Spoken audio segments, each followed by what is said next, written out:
오늘이 이 대강절 또 세 번째 주일이 되어서 오늘은 임마누엘 하나님의 이름을 배우게 되었습니다. 오늘 이 사사기 6장 본문에 천사가 기드온에게 나타나 얘기합니다. 용맹스러운 용사여, 여호와 하나님께서 당신과 함께 하신다. 지금 이 기드온이라는 사람은 미디안 사람들에게 곡식을 빼앗길까 봐 두려워서 와인 프레스, 포도즙을 짜는 이 틀에서, 중동 지역에 스페인 이야기 한 적 들었지만 포도즙 짜는 틀은 두세 사람 남자가 이렇게 옷을 다 걷어붙이고 들어가서 포도를 막 밟아서 짜는 포도즙 틀이 꽤 큰 작은 풀장 같습니다. 포도즙 틀에 숨어서 지금 곡식을 타작하는 상황인데, 그런 사람에게 용맹스러운 용사라고 부르는 것이 왠지 어울리지 않을 것 같습니다. 원수들에게 압제를 당하여 곡식과 가축까지도 다 빼앗기는 그런 고통스러운 현실이지만, 원수들이 너무나 강해서 그들을 맞서 싸울 수 없는, 대적할 수 없는 그런 상황이, 그런 현실이 너무 억울하고 분통합니다. 그렇지만 이렇게 숨어서 자기 가족들이라도 연명할 수 있게 곡식을 타작하고 이거 빼앗기지 않고 숨길 수 있다는 것, 그냥 그것에 만족하고 있는, 어떻게 보면 지극히 평범한, 겁이 많은, 위축되어 버린 소극적인 사람인데, 천사는 용맹스러운 용사여 라고 인사를 하고 있습니다. 그런 인사말을 들은 기드온이 항변하듯이 대답합니다. 아니, 하나님께서 우리와 함께 하시면 우리가 왜 이러한 어려운 일을 당합니까? 과거에 우리 조상들이 하나님께서 우리를 이 이집트에서 구출해 내셨다고 하셨는데, 그 하나님의 놀라운 능력을 행하시는 그 능력의 손길은 지금 어디 있습니까? 하나님께서 말씀하십니다. 너는 일어나 기운을 내고 네 백성 이스라엘을 구원하라. 내가 너를 보내노라. 아니, 제가 어떻게 이스라엘을 구원합니까? 우리 집안은 우리가 소속된 이 므낫세 지파에서도 가장 작은, 힘이 없는 작은 가문이요, 우리 집안에서도 저는 형제들 중에 제일 어린, 나이가 어린 존재입니다. 나처럼 이렇게 힘이 없고 연약한, 영향력이 없는 사람이 어떻게 우리 민족을 구원해냅니까? 하나님 한마디 말씀하십니다. 내가 반드시 너와 함께 하리라. 이 기드온이 하나님이 보내신 천사와 대화를 나누는 거 들어보면, 이 대화가 성경의 다른 곳에 기록된 훨씬 더 앞에 먼 옛날 한 사람이 하나님과 나누었던 대화와 비슷합니다. 모세가 처음 하나님께 부르심을 받았을 때 나누던 그 대화랑 비슷하지 않습니까? 이집트에서 그 노예 감독관 한 사람을 죽이고, 그 죽인 사실이 발각이 되어 현상 수배범이 되었는데 광야로 도망쳤습니다. 광야에서 이제 아내를 만나게 되고, 그 처갓집에 얹혀 살면서 40년 광야에서 목자의 생활을 하던 모세가 하루는 불붙은 가시덤불이, 이상하다, 가시덤불에 불이 붙었는데 타서 없어지지 않습니다. 가까이 다가갔다가 그 불붙은 가시덤불 가운데서 말씀하시는 하나님을 만납니다.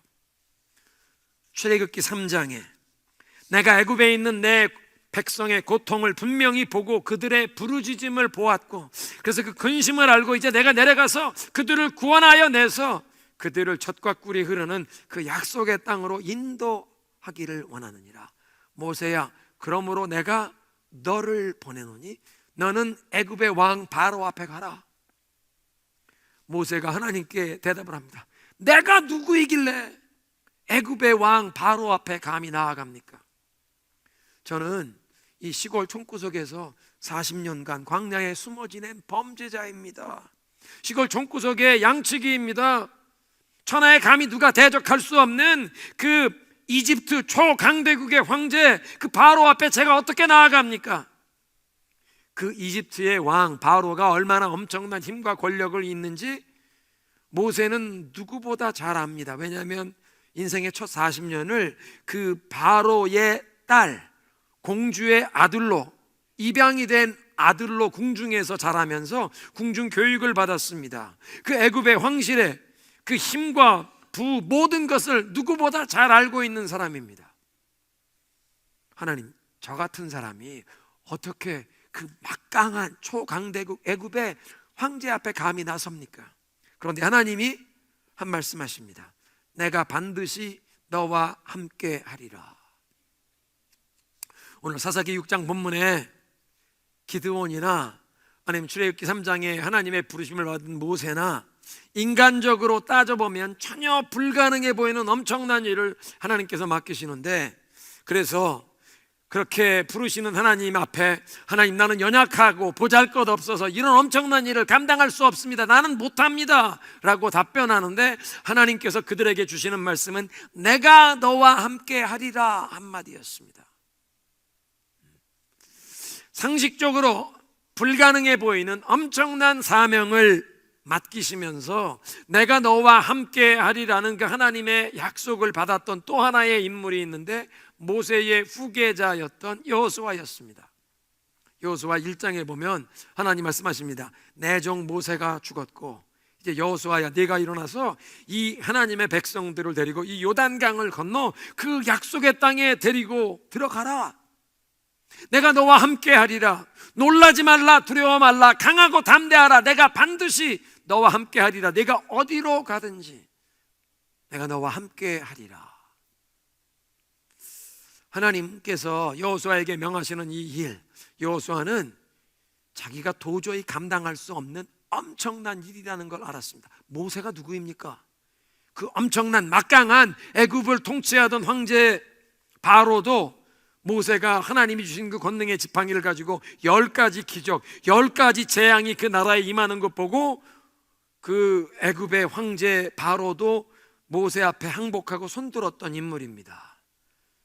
그렇게 애굽을 떠난 백성들이 광야 나아가는 길에 홍해 앞에 섰습니다. 모세가 하나님이 주신 그 지팡이를 드니 홍해가 갈라져서 마른 땅처럼 200만이 그 홍해를 건넜고, 그 홍해를 건넌 이스라엘 백성들을 뒤쫓아오던 그 애굽의 모든 기마대가, 애굽의 그 전차 부대가 그들을 잡겠다고 홍해로 뒤를 따라 들어왔는데, 모세가 다시 그 지팡이를 들매 갈라졌던 바닷물이 합쳐져서 애굽의 그 모든 군대가 수장이 되었습니다. 그리고 이 백성들이 광야로 들어가서 마실 물이 없는 상황에서 모세가 반석을 그 지팡이로 치니 반석이 터져 생수가 나왔습니다. 생수가 흘러나와 강물이 되어 200만의 사람들이 마실 뿐만 아니라 그들이 끌고 나왔던 양과 염소와 가축이 다 마실 수 있었습니다. 그들이 시내 산에 한 달 만에 이르렀는데, 시내 산에서 하나님이 친히 임재하셔서 그 산이 막 흔들리고 나팔 소리가 들리고 천둥 번개가 치고, 하나님이 모세를 부르셔서 모세가 그 산 위에 올라간 다음에 구름이 자욱하게 덮이고 40일 주야를 모세가 그 하나님 앞에서 보내다가 모세가 내려올 때 손에 돌판을 들고 있었는데, 하나님이 친히 적어주신 하나님의 법도 10계명을 받아가지고 모세가 내려올 때 그 얼굴에 영광의 광채가 빛나서 백성들이 두려워 감히 모세의 얼굴을 볼 수가 없었습니다. 얼마 동안 얼굴에 이 두건을 쓰고 다녀야 하지 않았습니까? 그런 엄청난 모세, 하나님의 사람 모세, 그런데도 40년 동안 이 광야 여정의 백성들이 모세를 향하여 불평하고 원망하면서 어떤 때는 모세를 돌로 쳐 죽이려고 돌을 사람들이 들었던 그런 적이 있었습니다. 그런 모세의 보좌관으로 40년 동안 옆에서 모세를 모셨던 여호수아는 이 모세가 죽은 다음에 그 남긴 엄청난 자리를 자기가 감히 감당할 수 없다고 생각했습니다. 어떻게 이 모세의 후계자로 이 백성을 이끌고 약속의 땅으로 들어가나. 특별히 지금 이 백성들이 요단강 앞에 서 있었는데, 요단강이 홍수가 난 시즌입니다. 겨울에 북쪽에 있는 헐몬산에 눈이 다 내렸다가 그 봄이 되면서 그 눈이 녹아서 이 요단강으로 내려올 때는 요단강 물이 범람하는 홍수 시즌입니다. 그 홍수 시즌에 건장한 군인들만 아니라 처자식들을, 어린 아이들, 부녀자들을, 그리고 그들이 끌고 있는 양, 염소, 짐승까지 다 끌고 홍수가 난 이 강을 건넌다는 것은 인간적으로 불가능한 일입니다. 뿐만 아니라 여호수아는 40년 전에 모세가 12명의 정탐꾼을 이 가나안 땅에 보내어서 40일 동안 땅을 잘 살피고 오라고 보낼 때 그 각 지파 12지파의 대표자로 뽑힌 가장 똑똑한, 가장 스마트한 그 12명의 정탐꾼 중에 하나였습니다. 40일 동안 그 가나안 땅을 살펴보면서 그 땅에 곳곳마다 높은 성벽, 아주 견고한 성들이 있고 그 성에 살고 있는 사람들은 지중해 연안 그 해상 무역을 하는 사람들의 그 문화를 받아들여서 자기들은 지금 애굽에서 나온 자기들은 청동기 문명 수준에 살고 있는데 이미 이 가나안 땅에 살고 있던 사람들은 철기 문명 시대를 살아갑니다. 자기들보다 훨씬 더 앞선 문화, 앞선 기술을 가진 더 좋은 무기를 가진 사람들이라는 걸 알았습니다. 뿐만 아니라 그 가나안 땅에 살고 있던 사람들은 기골이 장대한, 그 중에는 아낙 자손, 거인들도 있다는 것을 알았습니다. 자기들이 군사적으로 도저히 그들과 싸워서 그들을 정복할 수 없다는, 인간적으로 불가능하다는 사실을 그 누구보다 잘 알고 있었습니다. 이렇게 불가능해 보이는 장애물이 있는데 하나님께서는 여호수아에게 두려워 말라, 담대하라, 네가 어디를 가든 내가 반드시 너와 함께 하리라 말씀하십니다. 우리가 어디를 가든 우리를 버리지 아니하시고 떠나지 아니하시고 우리와 함께 하시겠다는 하나님의 약속, 그것이 하나님의 새로운 이름, 이 임마누엘입니다. 신약성경의 제일 첫 번째 책인 마태복음은 임마누엘로 시작하여 임마누엘로 끝나는 책입니다.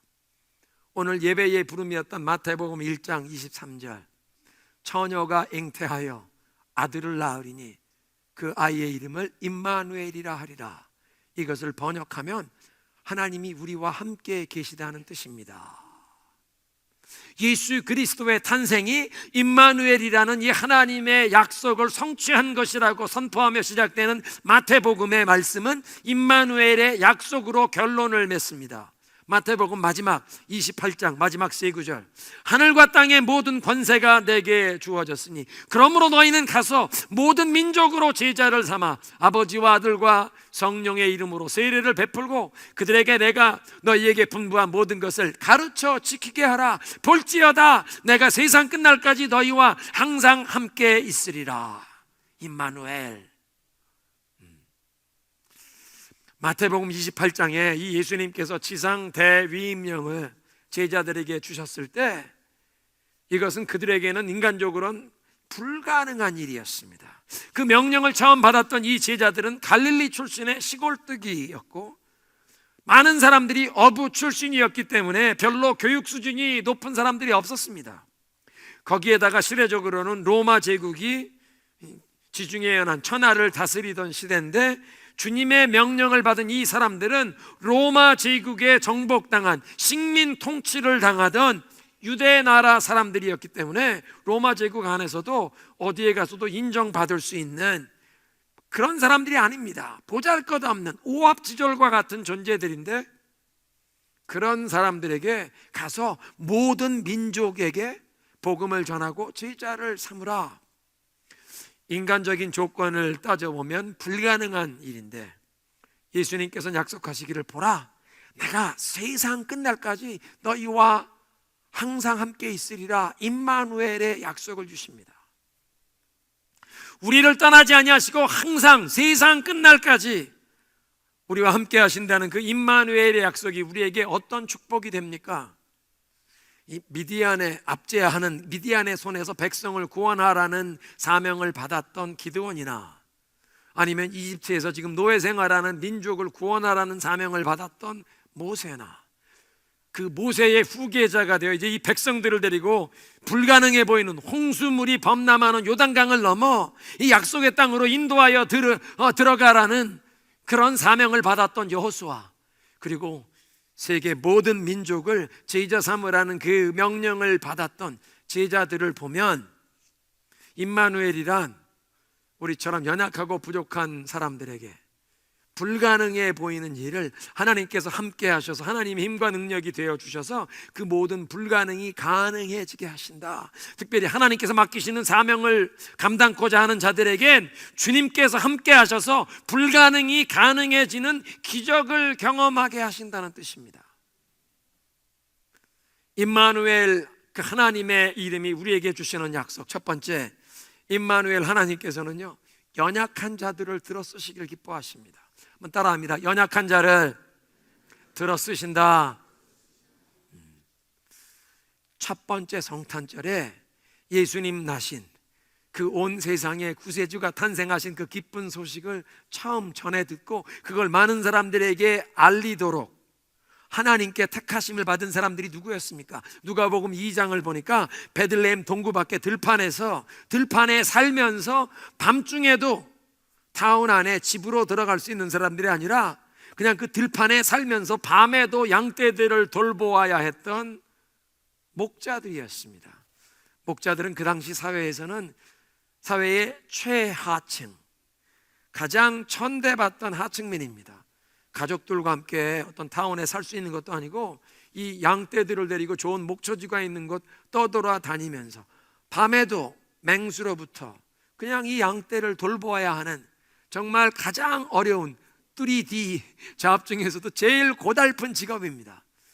아마 많은 분들이 잘 감이 안 오실 수도 있는데 아마 50대 이상 되신 분들은 이해하실 수 있을 것 같아요. 1970년대 80년대까지만 해도 대한민국에 넝마주의라는 것이 있었습니다. 지금 보니까 재활용 쓰레기들을 줍고 다니던 분들인데요, 이분들이 큰 바스켓을 어깨에 지고 집게로 재활용 가능한 넝마 휴지, 폐품을 다 수집했는데 사람들이 보지 않으면 값어치 될 만한 건 그냥 다 집어갔습니다. 그러니까 그냥 재활용 쓰레기를 수거하는 것만 아니라 사람이 보지 않으면 아무거나 값될 만한 건 다 집어가던 사람들입니다.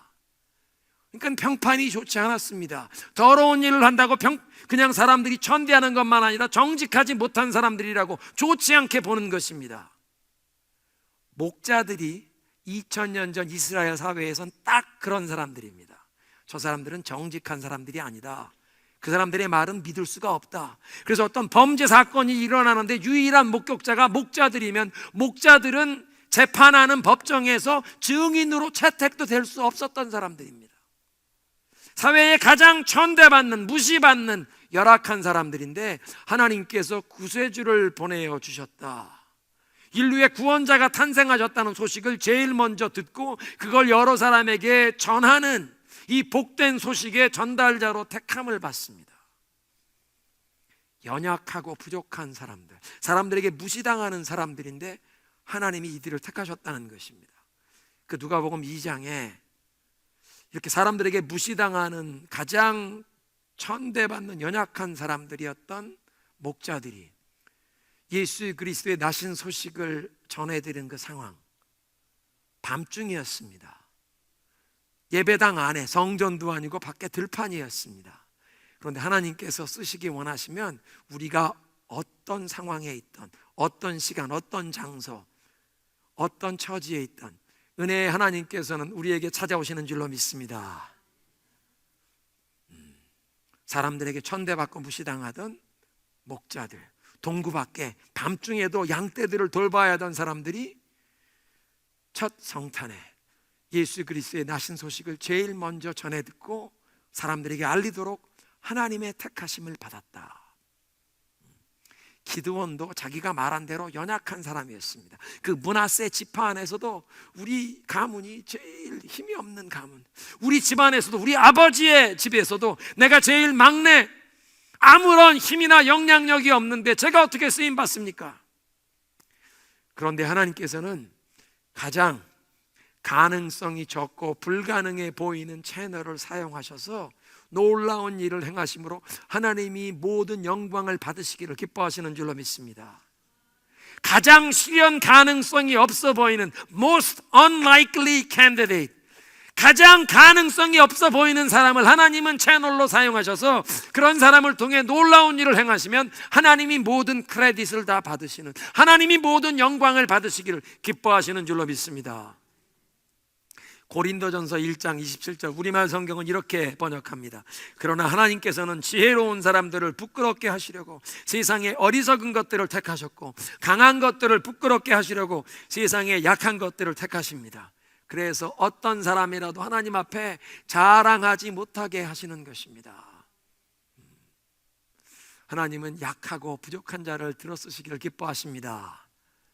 둘째로 임마누엘 하나님께서는 원수에게 빼앗긴 유업을 믿음의 싸움으로 다시 되찾을 수 있도록 새로운 용기와 새로운 소망, 새로운 힘과 그 새로운 소원을 주시기를 원하십니다. 기드온 시대의 이스라엘 백성들은 하나님의 말씀에 불순종하고 주변의 세상에 얼마나 이 우상을 숭배하는 세상 문화에 동화되어서 살아가다 보니까 하나님께서 그들을 그 미디안 사람들의 손에 압제당하고 모든 것 다 약탈당하도록 넘겨버리셨습니다.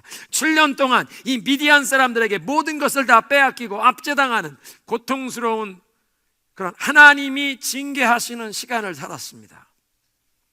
분명히 지금 이스라엘 백성들은 하나님께서 그들에게 약속하신 젖과 꿀이 흐르는 기름진 땅에 들어와 살고 있습니다. 그런데 이들이 땀 흘려 농사를 짓고 추수할 때가 되어 곡식을 얻으면 미디안 사람들이 그것을 다 빼앗아 가는 것입니다. 그냥 농산물, 곡식만 빼앗아 가는 것이 아니라 짐승도 양이나 염소나 낙이나 보이는 대로 다 빼앗아 가는 것입니다. 그래서 사사기 6장 4절을 보면 이 미디안 사람들만 아니라 그들과 함께 동맹을 맺은 아말렉 사람, 동방 사람들, 유목민들입니다. 약대, 낙타를 타고 나귀를 타고 이동을 다니는 사람들이 이 이스라엘 백성들에게 얼마나 큰 피해를 끼치는지 메뚜기 떼처럼 인베이션, 그냥 떼거지로 몰려와서 농산물만 다 빼앗아 가는 것이. 여러분, 메뚜기 떼가 몰려오면 곡식에 이 나달만 먹는 것이 아니라 잎사귀, 줄기 다 먹고 남은 잎사귀만 먹는 것이 아니라 나무 가지, 나무 자체를 다 먹어 없애버립니다. 땅을 황폐하게 만들어버립니다. 지금 이스라엘 백성들이 경험하고 있는 어려움이 그런 모습이었습니다.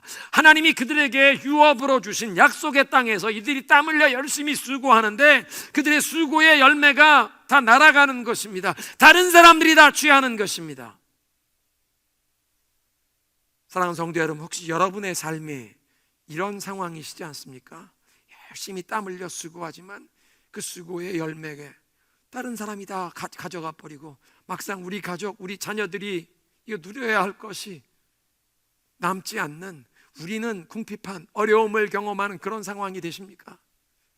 이것이 꼭 경제적인 상황만 아니라 어떤 사람들의 삶 가운데 이게 대인관계의 문제 또는 가정 안에서 어떤 사람의 이 문제가 어려움이 풀리지 않아서 그 가족 식구 중에 어떤 사람이 중독에, 도박의 중독, 알코올의 중독, 마약의 중독, 이 문제가 해결되지 않아서 하나님께서 이 지상 낙원으로 허락하시는 우리 가정, 기쁨과 위로와 행복이 있어야 할, 참된 쉼이 있어야 할, 밖에서는 피곤하게 살았더라도 우리 가정에 들어오면 가정의 행복, 사랑, 격려, 위로가 있어야 할, 가정 안에서 눈물과 탄식이, 한숨이 끊이지 않는 그런 고통스러운 삶을 사는 분들도 계십니다.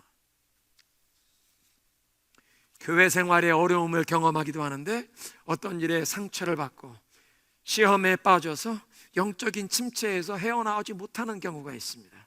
우리의 삶은 이 영적으로 윤택한 삶, 하나님 앞에 나와 예배할 때 우리의 삶이, 우리의 마음이 하나님 앞에 열려 그 하나님의 은혜가 우리의 영혼에 부어지고 그 예배를 통해 우리의 영혼에 부어지는 그 하나님의 은혜가 우리 가정, 우리의 삶의 모든 구석에까지 흘러가서 하나님의 거느리심, 하나님의 보살피심, 하나님이 보호하시고 채워주시고 인도해 주시는 그런 은혜를 경험해야 하는데 영적으로 이 막혀버려서 그 영적으로 풍성한 삶이, 그 은혜가 흘러가지 못하는, 그것도 그리스도 안에서 성도가 마땅히 누려야 할 이 유업을 빼앗긴 모습입니다. 기드온 시대에 이스라엘 백성들이 그들의 이 모든 수고의 땀의 열매를 미디안 사람들에게 빼앗기는 것뿐 아니라 여러 가지 모습으로 예수 그리스도 안에서 하나님의 자녀된 우리가 마땅히 누려야 할 유업, 때로는 하나님께서 우리에게 주신 정말 그 하나님의 은혜와 우리에게 기도의 응답을 주셨던 간증, 그 테스티모니, 이걸 원수에게 빼앗긴 경우도 있습니다. 우리가 이 12월 마지막 달, 연말 결산하는 시즌이 되어 우리의 삶 가운데 정말 하나님께서 치유해 주시기를 구하는, 마음의 상처뿐만 아니라 지난주에는 우리의 상황까지도 치유해 주시는, 마라의 쓴물, 마실 수 없는 그 물에 예수님의 십자가를 던지듯 회개하면서 하나님의 절대 주권을 인정하면서 하나님께서 우리의 상황을 치유해 주시고 돌파구를 열어주시는 그런 은혜를 사모하는 그런 메시지를 들었습니다. 어떤 유업을 여러분의 삶 가운데 뺏겼든지 이 임마누엘 하나님께서는 그 빼앗긴 우리의 유업, 빼앗겼던 우리의 그 테스티머니 간증을 되찾을 수 있도록 마음에 다시 한번 간절한 소원, 이것을 믿음의 싸움으로 다시 회복해야겠다. 빼앗겼던 유업을 다시 찾을 수 있는 그런 능력을, 그런 은혜를 부어주시는 줄로 믿습니다. 세 번째로 임마누엘 하나님께서는 고통스럽고 어두운 현실을 변화시킬 수 있는 그런 용기와 능력을 부어주십니다. 기드온이 300명의 용사와 함께 이 미디안을 물리치고 하나님의 백성들을 구원하게 되는데요, 사실 기드온이 일어날 때까지는 그 누구도 감히 이 기드온과 맞서 싸울 생각도 못했습니다. 하나님의 부르심을 받은 기드온이 이제 믿음으로 일어나서 사람들을 모을 때 수많은 사람이 모여왔는데 하나님께서 군인이 너무 많다, 너희들이 만약 싸워서 이기면 너희들이 스스로 뛰어나서 이긴 줄 알 테니까 사람 다 보내야 된다. 300명만 남기고 300명만 데리고 13만 5천 명의 적군을 대적하기 위해 나아가는데 제대로 된 무기도 가진 것이 아닙니다. 항아리에 횃불을 하나씩 가지고 나팔을 가지고 복음의 나팔, 예수 그리스도의 복음의 빛을 들고 나아가듯 그들이 가서 항아리를 깨뜨리고 횃불을 쳐들고 나팔을 불 때 하나님께서 역사하시는데 13만 5천 명이 쳐들어왔는데 그 중에서 자중질환이 일어나서 자기들끼리 혼란한 가운데 막 찔러 죽여서 12만 명이 자기들끼리 찔러 죽였습니다. 15,000명의 패잔병들이 그냥 급히 도망가는데 그들을 이끌었던 2명의 왕들과 함께 요단강을 넘어서 급히 도망갑니다. 기드온이 300명의 이 용사들 데리고 그 뒤를 따라가는 것입니다. 15,000명이 도망가는데 300명이 쫓아가도 저들은 뒤도 쳐다보지 않고 도망가는 것입니다. 요단강 강을 건넌 다음에 숫곳이라는 마을, 이스라엘 같은 민족, 동족의 마을입니다. 숫곳이라는 마을에 이르러 기드온이 동네 그 마을 사람들에게 우리가 지금 이 미디안을 쫓고 있는데 나를 따르는 이 300명의 군사들이 지쳤으니 조금 기운을 차리게 빵과 물을 좀 주시오. 그런데 놀라운 것은요, 이 숫곳 사람들이 음식을 주지 않습니다. 동족입니다. 그런데 이 사람들은 너무 오랫동안 이 미디안 사람들에게 압제당하며 그 밑에 눌려 살다가 거기에 익숙해져서 지금 전쟁의 승기를 잡은 기드온이 12만 명은 죽었고 15,000명이 도망가는 걸 쫓고 있는데도 만약 기드온은 오늘 도와줬다가 저 미디안 사람들이 내일 오면 우리 큰 화를 당한다. 저 미디안 사람을 섬겨야지, 여기서 도와주면 안 된다. 마치 일제 강점기에 독립군을 도와줬다가 일본 순사들한테 걸리면 우리 크게 경을 친다. 눌려 사는 것에 익숙해 있어서 지금 동족이 하나님이 주신 놀라운 승리의 기선을 잡았는데도 이 전쟁에 이기고 있는 동족 300명에게 빵과 물을 좀 대접하라는, 좀 달라는 요청도 거부합니다. 무슨 얘기냐 하면 그만큼 사람들은 지금 현재 내가 살고 있는 모습이 고통스럽고 어려워도 거기에 적응해서 살기 시작하면 그 고통스러운 현실을 변화시킬 것을 상상을 못한다는 것입니다. 이스라엘 백성들은 그냥 미디안에게 눌려 살아야지 저기에 고개를 쳐들고 손을 들었다간 우리 큰 위험을 당한다, 기드온을 도와줄 생각을 못하는 것입니다. 그런데 임마누엘 하나님의 은혜가 임하니까 기드온은 300명을 데리고도 13만 5천 명을 감히 대적할 수 있는 용기를 얻는 것입니다. 용기만 얻는 것이 아니라 이 군인들을 사기가 충천하게 이들이 이끌고 나가서 하나님의 은혜로 이길 수 있는 그런 능력, 승리의 능력이 나타나는 것입니다. 왜 그렇습니까? 천사가 기드온에게 와서 뭐라고 첫 마디 인사합니까? 용맹스러운 용사여, 하나님이 당신과 함께 하시는도다.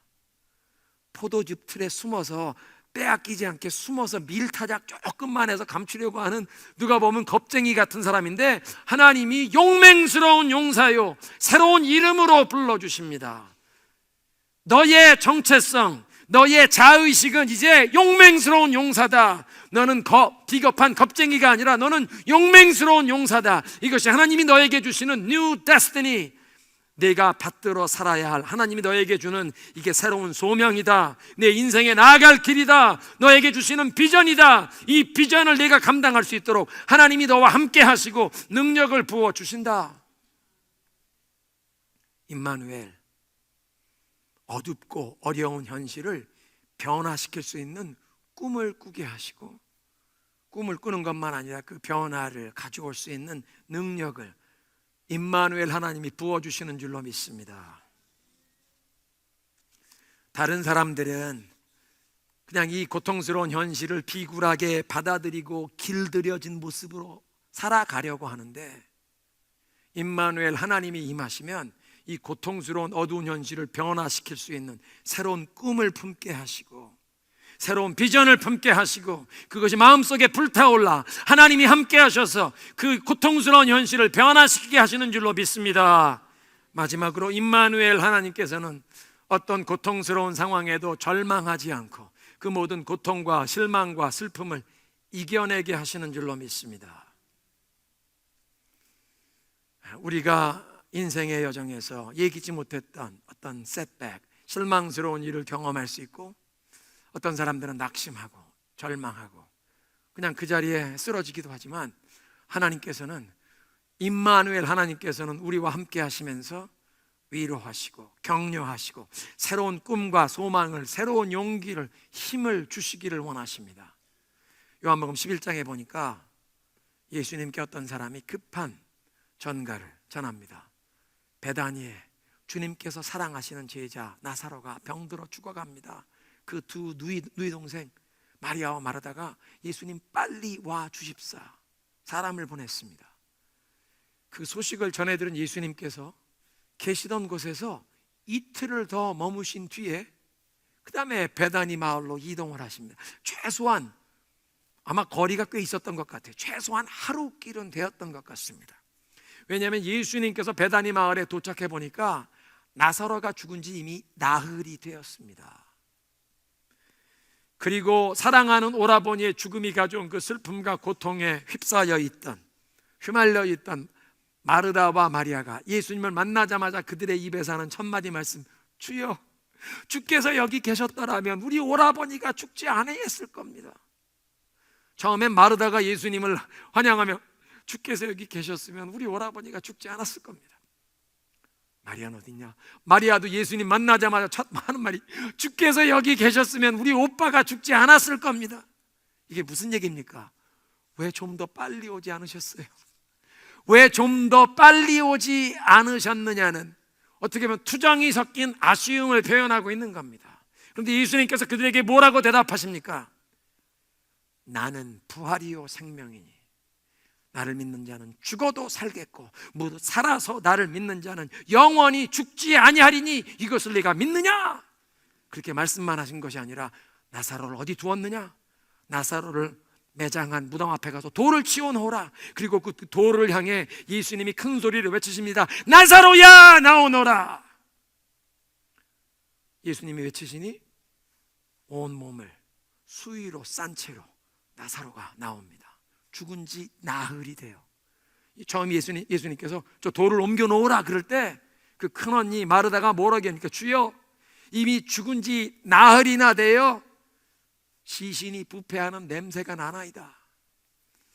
왜 나흘인가? 어떤 성경학자들은 이렇게 얘기합니다. 그 당시에 랍비들은 사람이 죽으면 3일 안엔 살아날 수도 있다. 왜냐하면 구약 성경을 읽어보니까 엘리야 선지자나 엘리사 선지자 같은 사람을 통해서 하나님께서 죽은 아이가 살아나게 하시는 역사가 있으니까 랍비들의 생각에 3일 안에 사람이 살아날 수도 있다. 나흘? 그건 불가능하다. 3일 동안 못 돌아오면 영원히 천국으로 가든 지옥으로 가든 끝, 문이 닫혀서 못 돌아온다. 나흘이 되면 못 돌아온다 정도가 아니라 지금 죽은 망자의 누이 동생이 얘기합니다. 죽은 지 나흘이 되어 시신이 이미 부패하는 냄새가 납니다. 소용없습니다.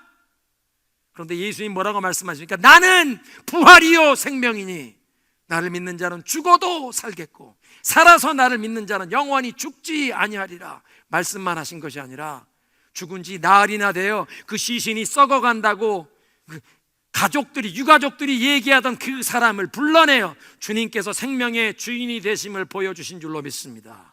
그래서 예수 그리스도 믿고 의지하는 자에게는 이제 죽음이 끝이 아니라 살아서 믿는 자는 영원히 죽지 아니하리라, 영생의 확신을 주신 줄로 믿습니다. 그 사건을 통해 예수님께서 보여주신 것은, 예수님은 임마누엘이 되셔서 그 먼 하룻길 떨어진 베다니 마을에서 지금 병에 걸려 죽어가는 나사로 옆에서 마리아와 마르다가 안타까워 초조한 마음으로 언제나 예수님이 오시나, 예수님이 죽기 전에 오셔야 살려낼 텐데, 죽기 전에 오셔서 그저 안수 한 번 하시면 살아날 텐데, 그 조마조마 안타까워한 모습으로 병상에서 간호하던 그 모습, 그들을 버려두신 것이 아니라 예수님이 멀리 계신 것 같지만 임마누엘 예수님은 그들을 다 지켜보고 계셨던 것입니다. 그리고 그 나사로가 죽은 다음에 통곡을 하면서 이웃 사람들과 함께 그 죽은 사람을 이제 무덤에 안장하고 돌아올 때, 그 상여가 나가고 그들이 돌아올 때 슬퍼 울던 그 모습, 예수님께서 그들을 홀로 버려두신 것이 아니라 임마누엘로 그들과 함께 계시며 그걸 다 지켜보셨고, 예수님께서는 이렇게 나사로가 죽은 지 나흘이 된 뒤에 그들에게 돌아오셔서 보여주신 것은, 예수님은 병든 사람을 위해 기도하여 병든 자를 고쳐주시는 뿐만 아니라 이미 죽었던 자를 다시 살려내시는 분이시요, 예수님께서는 진정 부활이요 생명 영생의 이 하나님이 되셔서 주를 믿는 자는 모든 죽음의 두려움에서 우리를 자유케 하신 줄로 믿습니다. 그러니까 임마누엘 되시는 예수님, 어떤 고통과 슬픔 중에도 우리와 함께 하시고 우리를 그냥 버려두시는 것이 아니라 우리와 함께 하시며 죽음의 모든 두려움과 고통에서 자유함을 얻게 하셔서 그 모든 슬픔, 낙심, 절망을 이기게 하시는 줄로 믿습니다.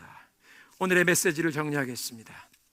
미디안에게 압제당하고 모든 것 다 약탈당하던 하나님의 백성들을 구원하라는 사명을 받았던 기드온, 이집트에서 노예 생활하던 동족을 구원해내라는 사명을 받았던 모세, 그 모세의 후계자가 되어 홍수물이 범람하는 요단강을 넘어 약속의 땅으로 이 백성을 이끌고 들어가라는 불가능해 보이는 사명을 맡았던 여호수아, 시골 어부 출신으로서 온 세계 모든 민족을 제자 삼으라는 그 예수님의 지상 대위임령을 받았던 이 모든 제자들, 그들이 받았던 유일한 약속은 임마누엘, 하나님이 너희와 항상 함께 계시리라. 우리는 연약하고 부족하지만 하나님이 우리와 함께 하셔서 하나님이 원하시는 그 놀라운 일을 위해 헌신하기만 하면 불가능이 가능해지는 기적을 경험하게 하시는 줄로 믿습니다. 임마누엘 하나님은 부족하고 연약한 자를 들어 쓰시길 기뻐하십니다. 여러분, 부족하고 허물 많은 것 걱정하지 마세요. 그저 있는 모습 그대로 임마누엘 하나님을 환영하면 우리를 들어 쓰시고 하나님이 모든 영광 받으시길 기뻐하시는 줄로 믿습니다. 그 임마누엘 하나님께서는 고통스러운 현실을 변화시킬 능력을 주십니다. 그 하나님께서는 우리 빼앗긴 유업을 되찾을 수 있는 이 소망을, 간절한 소원을, 능력을 부어주십니다. 뿐만 아니라 어떤 낙심, 어떤 슬픈 상황 속에서 그 모든 어려움을 이기게 하시고 모든 슬픔, 모든 절망을 다 이기고 이겨내게 하시는 줄로 믿습니다.